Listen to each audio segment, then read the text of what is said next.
हाय दोस्तों, welcome to धन।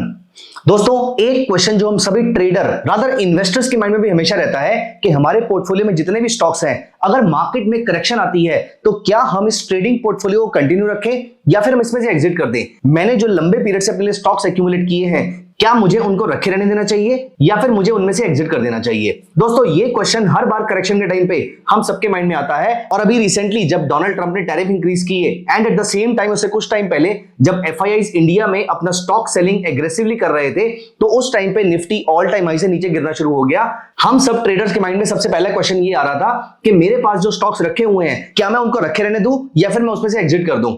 चाहे ये आपके पास इन्वेस्टमेंट पोर्टफोलियो है या फिर आपके पास ट्रेडिंग पोर्टफोलियो है। रादर मैं इन्वेस्टमेंट और ट्रेडिंग की बात नहीं करता, मैं यहां पर बात करता हूं कोर पोर्टफोलियो और सैटेलाइट पोर्टफोलियो की।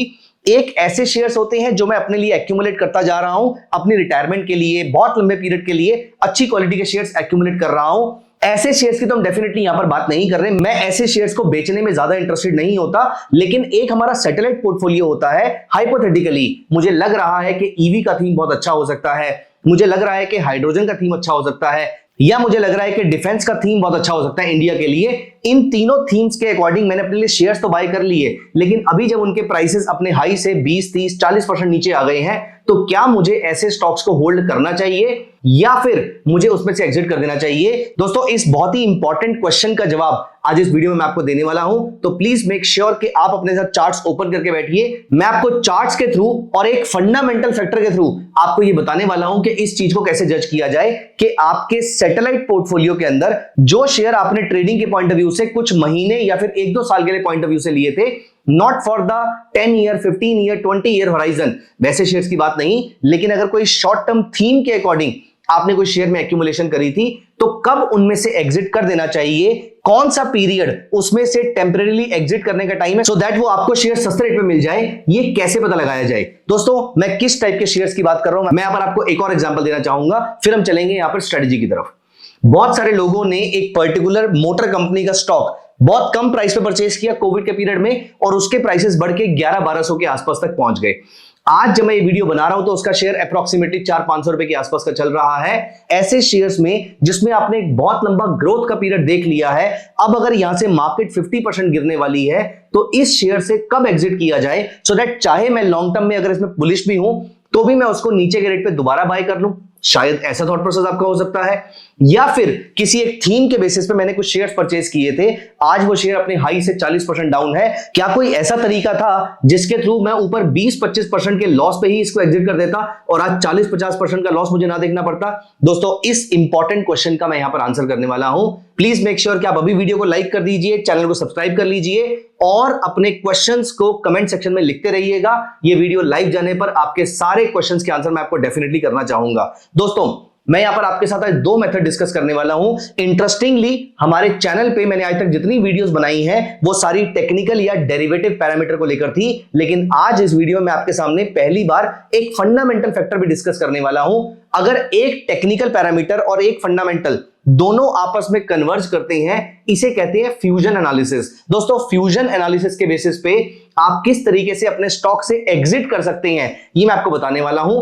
By the way, fusion analysis के बारे में अगर आपको और डिटेल्स चाहिए या फ्यूजन एनालिसिस के बेसिस पे आप किस तरीके से अपने लिए फंडामेंटल प्लस टेक्निकल को मिला के एक सॉलिड पोर्टफोलियो बना सकते हैं या फिर सॉलिड पोर्टफोलियो में ट्रेडिंग स्ट्रेटजीज जनरेट कर सकते हैं, अगर आपको ये सारी चीजें, अगर आपको ये सारी ट्रेडिंग स्ट्रेटजीज जाननी है, तो प्लीज कमेंट्स में फ्यूजन स्ट्रेटजी लिखिएगा। मैं बहुत जल्दी इस टॉपिक पे आपके लिए वीडियो भी लेकर आऊंगा। चलिए दोस्तों, यहां पर हम बात करेंगे चार्ट्स के थ्रू। मैं आपको लेकर चल रहा हूं धन के ट्रेडिंग व्यू कंसोल पे, और मैं आपको चार्ट्स के एग्जांपल के थ्रू दिखाऊंगा कि कहां पर स्टॉक से एग्जिट करना ज्यादा फ्रूटफुल हो सकता है। दोस्तों, मैं आपको लेकर चलता हूं धन के स्कैनिंग कंसोल पे।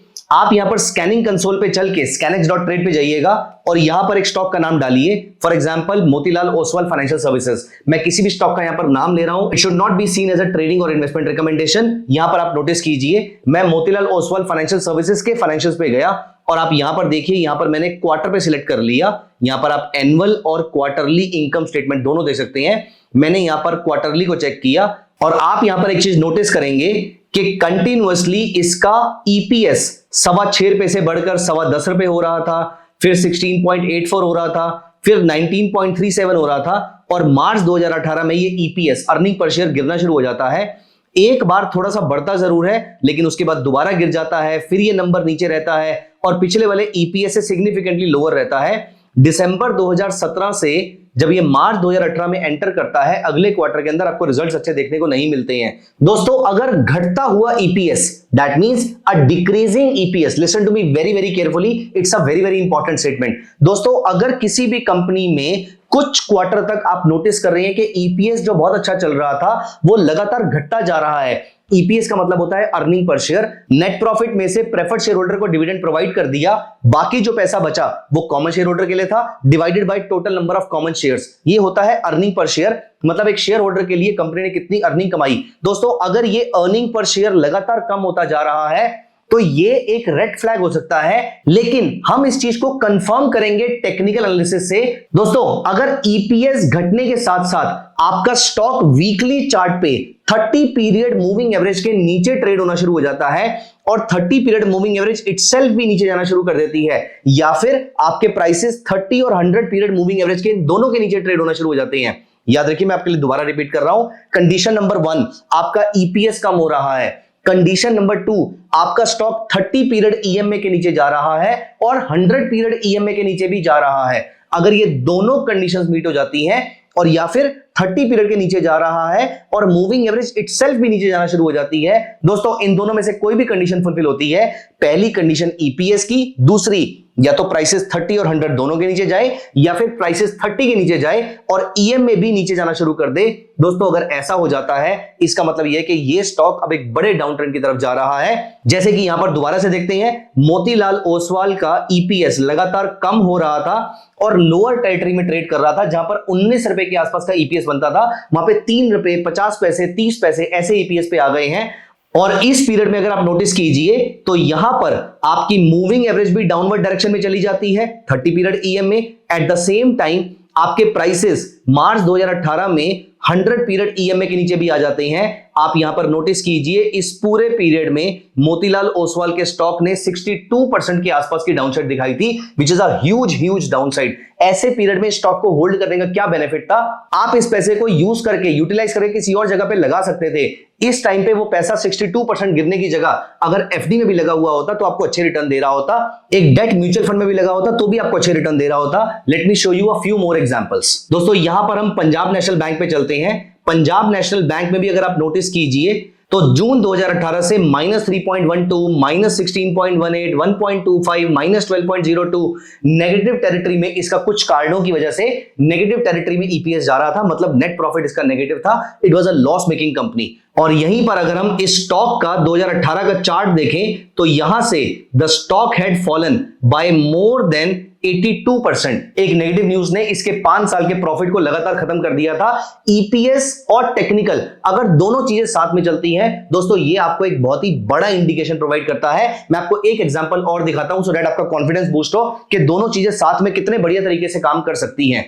आप यहां पर नोटिस कीजिए, फॉर एग्जांपल मैंने एक कंपनी ओपन करी आईओसीएल। आप यहां पर देखिए 1 रुपी से बढ़कर 6 रुपीज के आसपास का ईपीएस हो गया, फिर 4 रुपीज, 0.51, 2.92, -8.48, लगातार आपका ईपीएस जून 2019 से कम होता जा रहा है।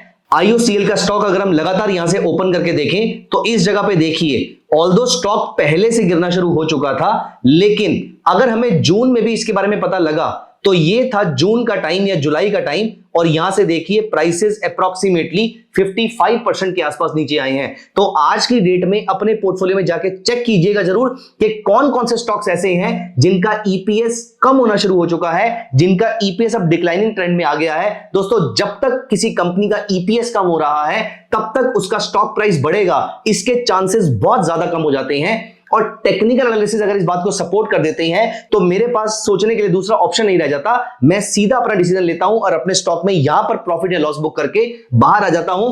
इसलिए नहीं कि मेरी स्टॉक को लेकर स्टोरी बदल गई है, बल्कि इसलिए कि जो स्टॉक मेरा 100 रुपए का बिक रहा है यही स्टॉक मुझे कम से कम 30, 40 या 50 रुपए सस्ता मिल सकता है, तो मैं वहां पर उसको दोबारा बाय करके अपनी एवरेज कॉस्ट को बढ़िया कर दूंगा। ऐसा करके एक ट्रेडर और इन्वेस्टर अपने लिए बढ़िया रिटर्न जनरेट कर सकते हैं, अपने लिए अपने आरओआई को इंक्रीज कर सकते हैं। दोस्तों ये पूरा का पूरा थॉट प्रोसेस बहुत ही बढ़िया है, जहां पर आप टेक्निकल और फंडामेंटल दोनों को साथ में यूज कर रही हैं। क्योंकि जनरली आपने सुना होगा कि फंडामेंटल और टेक्निकल दोनों साथ साथ नहीं चलते हैं, लेकिन जब कभी ये साथ साथ चलते हैं, ये आपको बहुत स्ट्रॉन्ग कन्विक्शन वाला ट्रेड प्रोवाइड करते हैं। और यहां पर आपने नोटिस किया, हमने जितने लार्ज कैप कंपनी के एग्जांपल देखे, हमें वहां पर देखने को मिला कि जब जब ऐसा होता है कि ईपीएस नहीं बढ़ता है, रादर ईपीएस कम हो रहा होता है, उस टाइम पे स्टॉक का बढ़ना बहुत ज्यादा मुश्किल हो जाता है। दोस्तों प्लीज मेक श्योर कि आज ही अपने पोर्टफोलियो में सारे स्टॉक्स के ईपीएस का ट्रेंड जरूर चेक कीजिएगा और कमेंट्स में बताइएगा कि कैसा ट्रेंड है। और ईएमए को अगर आप साथ में लगा लेंगे, वीकली चार्ट पे अगर आप 30 पीरियड ईएमए को लगा लेंगे, तो ये आपके सक्सेस रेट को 4 चांद लगा देगा। प्लीज मेक श्योर कि दोनों चीजों को एक साथ जरूर चेक कीजिएगा, अपने पोर्टफोलियो के सारे स्टॉक्स में चेक कीजिए और बताइए क्या है उसका ट्रेंड। दोस्तों कैसी लगी आपको ये पूरी वीडियो, मुझे कमेंट्स में जरूर बताइएगा। Thank you so much for watching till end, see you in the other video, bye bye. Investments in the securities market are subject to market risk. Read all the related documents carefully before investing.